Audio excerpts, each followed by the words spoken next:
I'm going to go ahead and start because, we can add these pictures in just a little bit.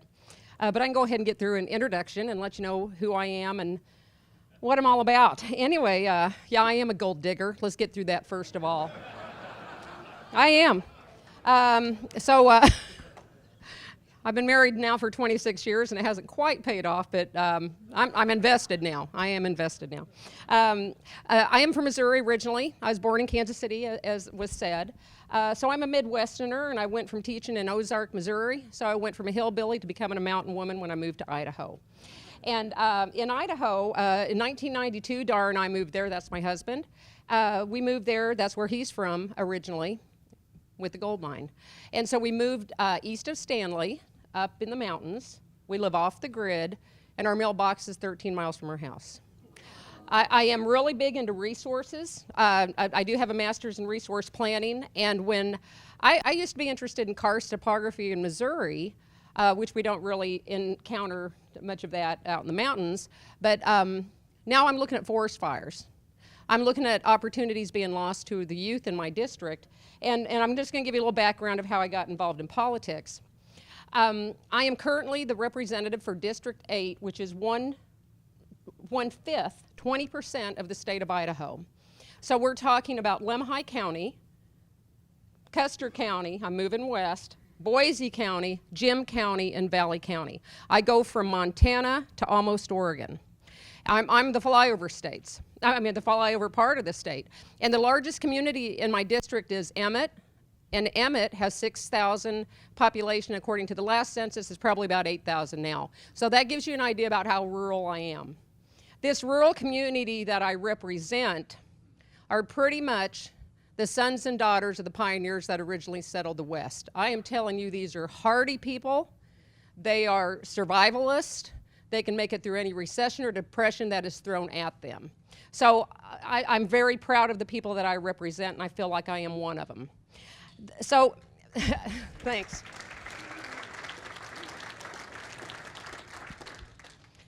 So what originally happened is that I was always a behind-the-scenes person. My husband is a precinct committee man for Stanley, and I found out that the legislative district chair was actually the senator from District 8. And I thought, now wait a minute, isn't that the fox watching the hen house? Why do we have a senator telling the constituents what he wants, and not, it should be the other way around. He should be being told, we need this resolution, or we need this to be moving through the state of Idaho. So 2 days before the meeting was to happen in the legislative district meeting place, which was the Loman Fire Station, I said, Dar, I'm going to run for legislative district chair. This is crazy. So I ran, won, and I thought, oops, now I'm the chair. I'm going to have to really work at this. Okay, thank you. Really work at this. Well, so after I became chair, one of the duties that I received was to be on the resolutions committee for the state GOP convention. Now in Idaho, and I'm sure every state is set up differently, we have 2 meetings, one in the winter, one in the summer. So that was 4 meetings that I was going to attend where the citizens of Idaho in their grassroots movements were in all different parts of the state, which is a huge state. Our state is big, lots of travel. And these folks come into these meetings with their great ideas from their state central committees, from their county committees, from the legislative committees, and they have these resolutions. Well, lo and behold, one of the first resolutions I see at the first meeting I attend is, we need a convention of states. I thought, what? Why would we need a convention of states? Now, I was aware that we had Governor Kasich come out to try to garner our governor's support when he was going to make a presidential run. I also am aware that they talked about a convention of states kind of in their dinner meetings. So Idaho is the stalwart of conservatism, or it used to be. And when you hear these things, you're going, uh-oh, this is not good. Well, I better get on my clicker. I'm going to be way behind. So anyway, here's a picture of John Kasich. So he's trying to influence our state a little bit. I wasn't too happy about it. But now I'm on the resolutions committee, and it's starting to move through. The initiative is being brought forward. We voted it down in resolutions all 4 times unanimously in this committee. So I'm thinking, okay, good. Well, it's never going to see the light of day. Oh, I'm sorry. The light of day in the legislature. Boy, was I wrong. I'm thinking, you're kidding me. So for 2 years, I've served on these resolutions committees, and now I'm finding out that they're not going to listen to a word the people of Idaho have shared with them? No, they did not. Uh-oh, guess I'm going to have to run for office now. So now I'm seeing that there is a huge disconnect, and the only way I can represent these people is to run for office. I never thought I would run for office. But I will tell you, God told me to run for office. There was another lady who was going to run. She had a scare with cancer, but then she found out her test came out clear. And I told my husband that morning, Dar, I'm going to run for office. And he said, okay. This lady called me about 2 hours later and said, you know, Dorothy, I've rethought my life. I don't want to run for office. I don't want to take the time and energy right now. I said, great, because I was going to run. So now I ran. Dar had a website put together for me within a day, and we were off and running. One thing I've got to say, though, that I was thrilled about in being a part of this JBS organization is that when these resolution committee meetings were going on, guess who was in the audience? Guess who was in the audience? That's right, the Birch cats. Birch cats. They were there. They watch, they observe, and they are ready to die for our Constitution. I couldn't believe it. I said, Dar, who are all these people? He said, I think they're all JBS, and we're JBS. But the state is so big, you don't know everybody. And they were there. They got up. They eloquently defined their points. They also looked nice. And that is one thing about JBS. They get their point across. And they do defend the Constitution. So it was great because now you think, we've got some backup. We've got some troops. We can fight this thing. And then after I was sworn in, all of a sudden Jim DeMint's coming to town. I thought, what is this? Jim DeMint was a Tea Party guy. I was a Tea Party gal. What is he doing? And I thought, is this really going to happen after all these resolutions meetings, that my first year of my term will be spent in fighting in Article 5, or Convention of States? Oh, yes, it was. Tom Coburn, what's he doing gracing our Capitol, hallways? They were everywhere. And then we had to bring in, of course, Robert Brown. So if you know Robert Brown, yay. If you ever need anybody to come and to speak for the Constitution, this is the man you need. And if you haven't seen Robert Brown, you need to see him speak, or you need to go get his DVD, because he is fantastic. So Robert, he pulled out the stops. He was there in a few days. And you never know. You never know how the committee assignments come up and what's going to be on the agenda, but we've got him worked in just perfectly, and he did a fantastic job. Well, this person, Representative Ken Ivory from Utah, where's Bliss? Okay, I see Bliss back there. He knows him. Anyhow, Ken Ivory and I had worked on some lands issues together, state sovereignty issues, and he came out in support of a convention of states. And here I'd worked with him prior, and he never came up into my office to ask me what my opinion was and if there's any way he could sway me over. I think he already knew where I stood on this issue, so he didn't even bother. So what does this mean? These guys have a lot of money. So we had Robert Brown come in. They had all of these fellows, and I'm telling you, they were paid hundreds of thousands of dollars. It's just a faucet, just opened up for the money for them to run and come over and fly back and forth and run from one state to another and try to push this agenda. Dorothy Moon makes $17,000 a year as a state legislator. Big money. Dar's so proud. He finally got the little woman back to work after retiring from teaching. So anyway, on the money, you have legislators who are putting $100 each together to get Robert Brown there. Put him up in a hotel. And these guys have hundreds of thousands of dollars to spend. But you know what? It's well worth it. I'd pay over and over again to have Robert Brown come in. Or Professor Yenner from BSU, a good constitutional guy, and I'll talk about him in a minute. But it's all about the money. There's one fellow that was in the Senate. His name is Bart Davis. And Bart Davis, he was just appointed to U.S. Attorney. So the years prior to the time that I became a legislator, He had literally held up a convention of states in committee every single year. Sadly, we lost our biggest fighter, but we're going to keep at it. Bart still can have some influence even if he is down in Pocatello.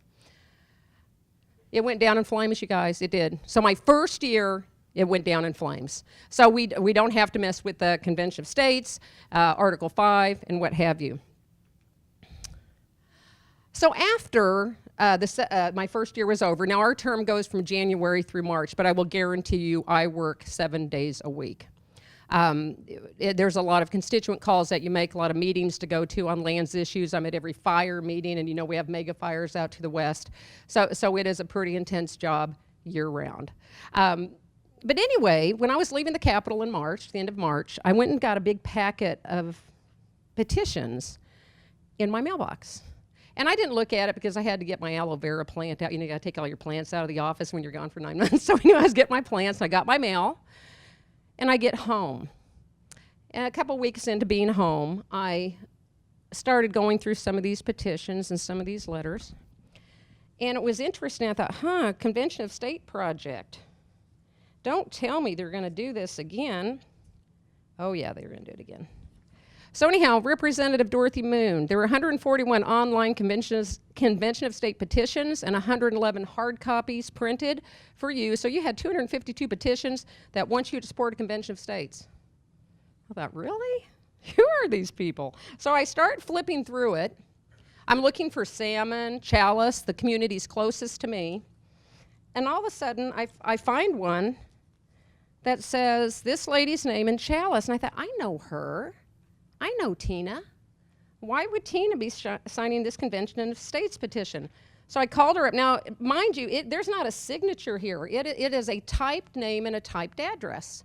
And I thought, I said, Tina, I got the date. I've got it little post-it.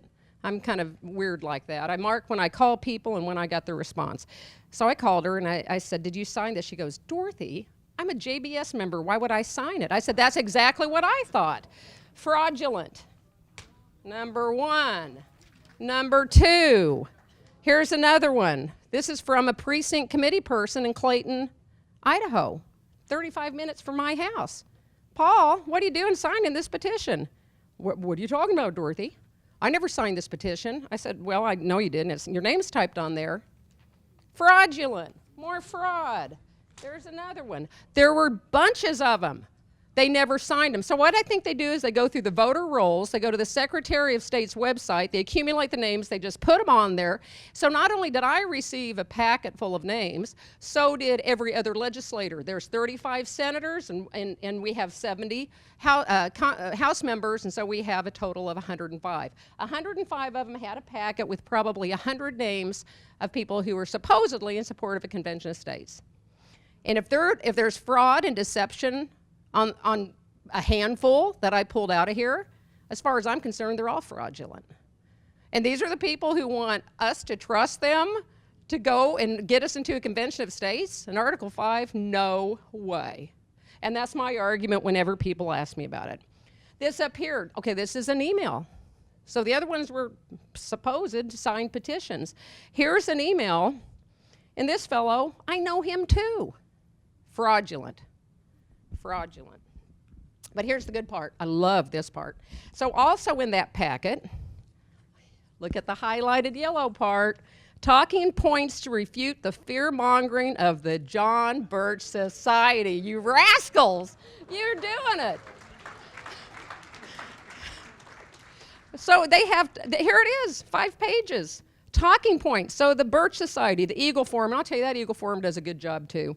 Concerned Women of America and the National Association of Gun Rights, and then the project manager for Ada County and for Idaho. So we have talking points of what the John Birch Society, what they'll bring up and how you're supposed to counter. And I tell you, I've read through some of these and they are a riot. They are, it's good reading. I should make copies for everybody. But it is amazing. You guys are enemy number 1. So as has been told all day and yesterday, you are the leaders in this fight. You are the leaders that come and testify. You are the patriots here. You have no idea how strong you are because you're very strong. Robert Brown, I had to call him up the next year. Okay, because now we have petitions, we have all these emails, we have all this fraudulent stuff bouncing all around the state.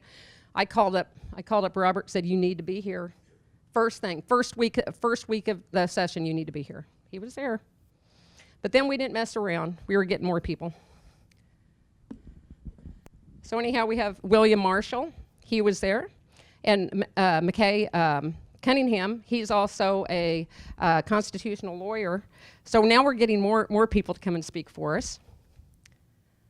Now this is Scott Yenner. You know, Duke Pesta, he's wonderful. He is so good. But you know, he is probably number one of the conservative professor list and who is not afraid to speak his mind. This guy, I think, would be number 2 in the United States. This BSU professor, Scott Yenner, is a political science professor. And he did come and testify the first year because he was upset about that it was coming up again. And here we have DeMint and everybody prowling the Capitol hallways. But anyway, he is also very big on marriage. Man should be married to a woman. Uh-oh, he got in big trouble for that one. But anyway, you guys would love him. We'll have to get him out here sometime at another conference.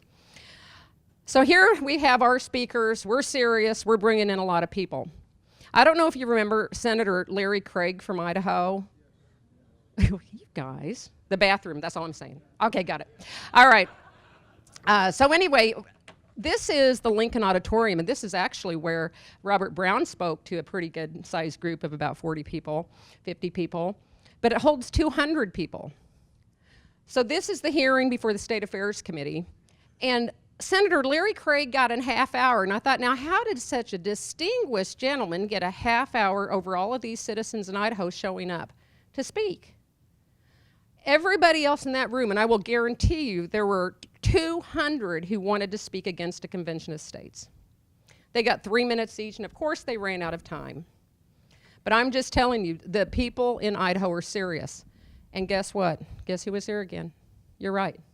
They were Birchers. I would say half of those people in that audience of 200 were Birchers. They come from North Idaho, and if you're coming from North Idaho, you're looking at about a 12-hour drive to Boise. If you're coming from East Idaho, you're looking at about a 7-8 hour drive.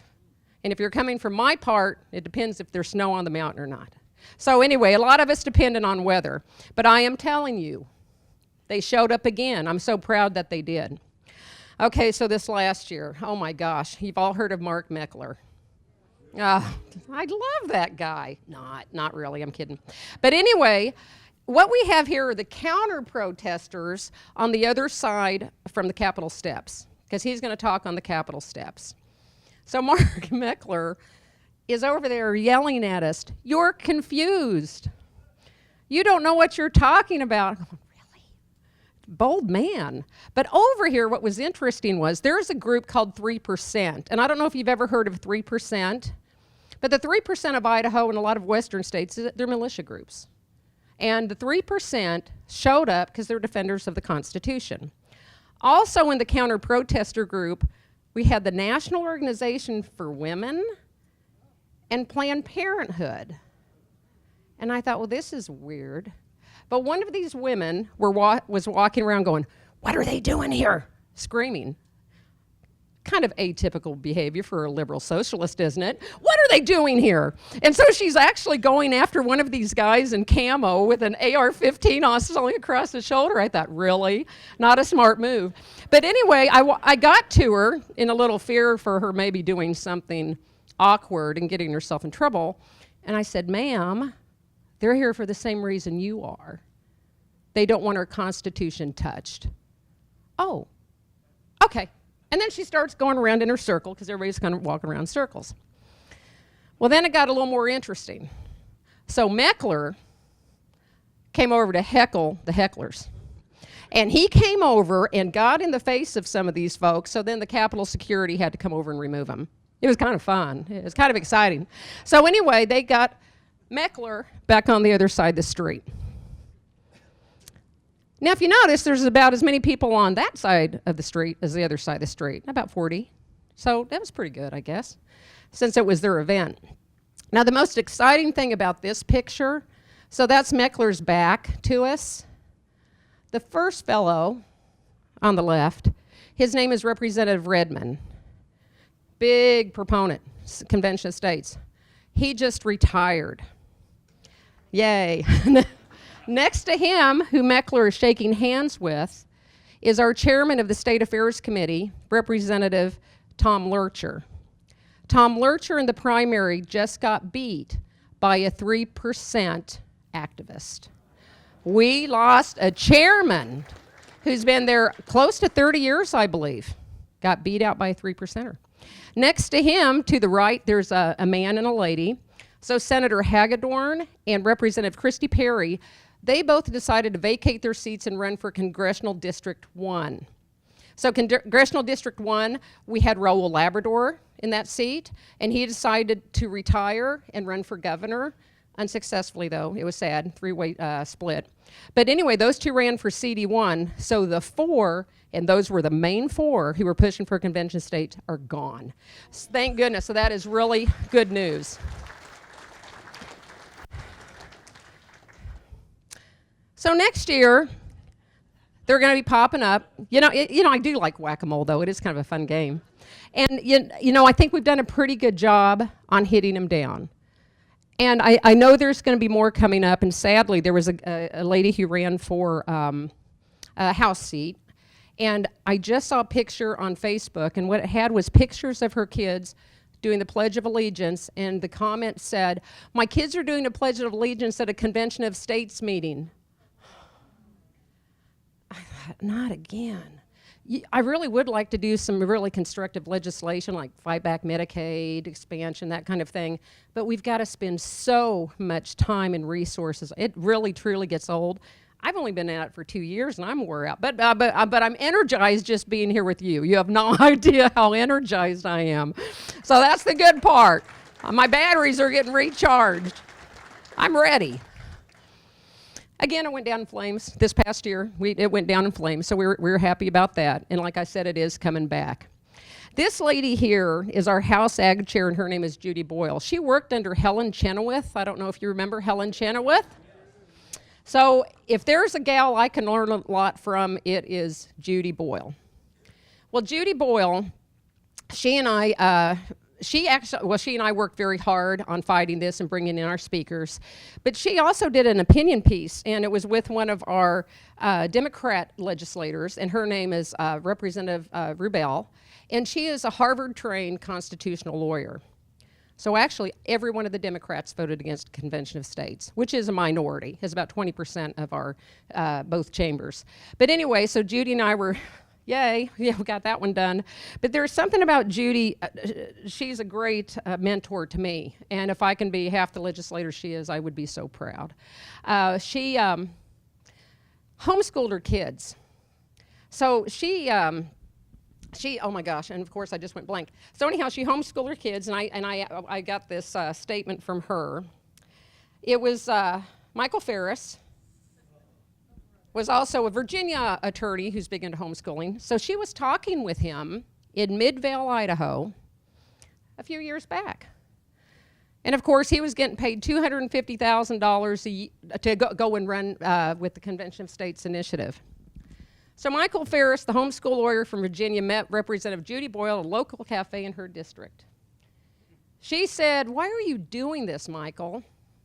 He told Judy, "Because God told me to get it passed." She set down her cup of coffee and she said, "Well, Michael, God told me to fight to the death to stop it." She's a good gal. So these are the kind of women we have in the Idaho legislature, which is fantastic. So, just to let you know how this job doesn't end, and I've just got to share this with you because when we were driving up to Boise Thursday night to catch our flight out early Friday morning, I got an email as soon as we got to the Applebee's near the airport. And I didn't mean to look at it. I've got to get better about just turning my phone off. A constituent wrote me, "Last year you sat on the sideline during the Convention of States at the Idaho Capitol. I want you to get on board." Sorry, I don't mean to add so much effect here. "I want you to get on board and back the effort. Get federal government out and decision-making back to the state government and the people." Well, he was interrupting my appetizer of hot wings. So I was a little upset. I did get the hot wings sauce off my fingers first. I said, being the good legislator I am, I don't believe I was on the sideline. I was actively working against a convention of states. Out of 18 states where the passage of a convention of states was attempted, all failed. I received petitions wanting me to support a convention of states, and when I called to confirm, I found out many were indeed fraudulent. Boom, sent it out. I thought, well, I won't hear from him again. Wrong. So at 9 p.m., I take that to mean you are for big government and big spending. Not a true conservative. I will work to replace you. I said, okay, Dar, I'm done interacting with him. I mean, he's probably a Democrat who just moved from California. Oh, sorry, Californians. I didn't mean that. Anyway, then when I didn't respond, the next morning, he couldn't take it any longer. Would you take time to inform me why you're against an Article 5 Convention of States? I'm going to send him Robert's video. I am. I'm going to send him the video. So, but this is every day. Folks, this is every day. These petitions are every day. But you know what? We just have to try to educate them, get the information out that they're wrong, that they are wrong on this. Well, you know, that pretty much closes up what I want to tell you about what Idaho's doing, but I do want to make some comments. And I truly mean this from the bottom of my heart. This has been the best JBS conference I've ever been to.